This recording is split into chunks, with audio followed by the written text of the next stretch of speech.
Hey guys, at welcome back sa ating YouTube channel. For today's video, pag-uusapan ulit natin si Honest Glow. Ayan, hinahati-hati ko siyang ganito at nasa lagayan siya ng baonan ng pamangkin ko. Dahil guys, sobrang bilis niya matunaw. And may nagtanong sa akin nung nakaraan kung pwede siya sa face. Actually, binasa ko yung plastic niya guys, and face and body siya pwede. So, ito na yung review ko nung ginamit ko siya sa aking face.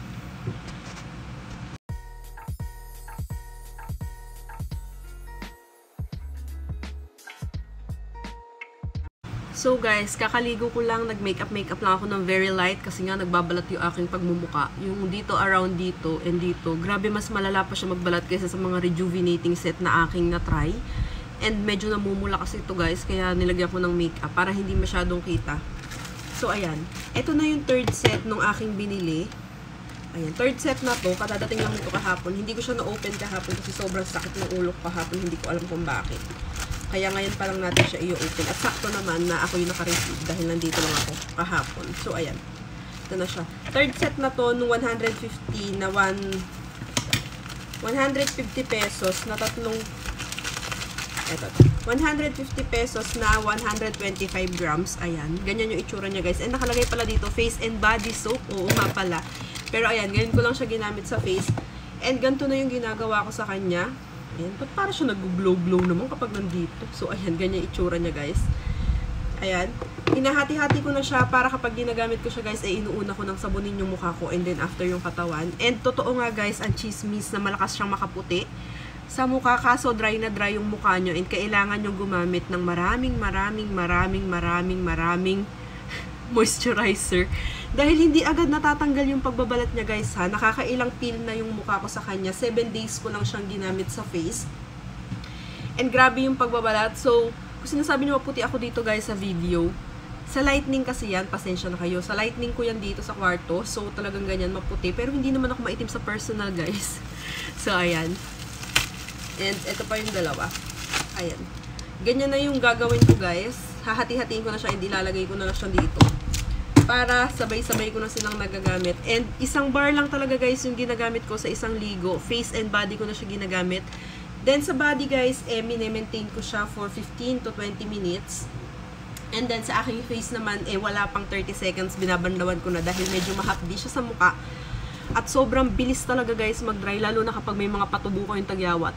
Madadry niya agad yun guys and hindi nangingitim yung pinagbakatan ng tagyawat. Kung katulad ko kayo na nangingitim-ngitim yung mga pinagbaanuhan ng tagyawat.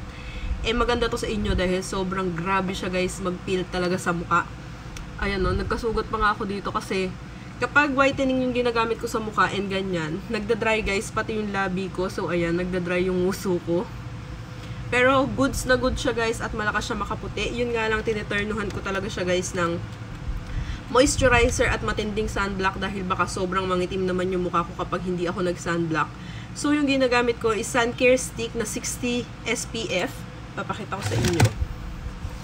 Ito na yung aking ginagamit ngayon. Ito na yung aking ginagamit guys. Ayan. Ano to guys? SPF 60. Ayan.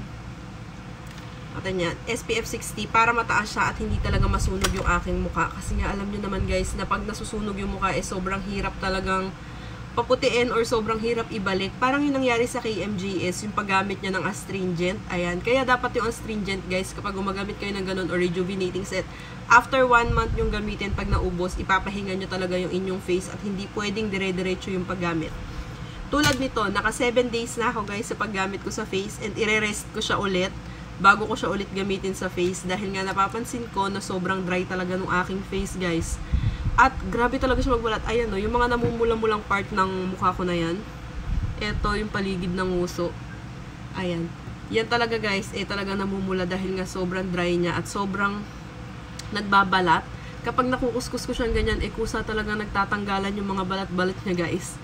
So, yun lang. That's it for today's video. So, nagtanong sa akin kung pwede ba siya sa face. Yes, pwede siya sa face dahil face and body po ito. Yun lang guys. Sana nagustuhan nyo. Please like this video at mag-subscribe kayo sa ating channel. Kung legit na pampaputi talaga na sabon yung hanap nyo, itry nyo na to. Yung Honest Glow na to. This one. Wag yung orange ha.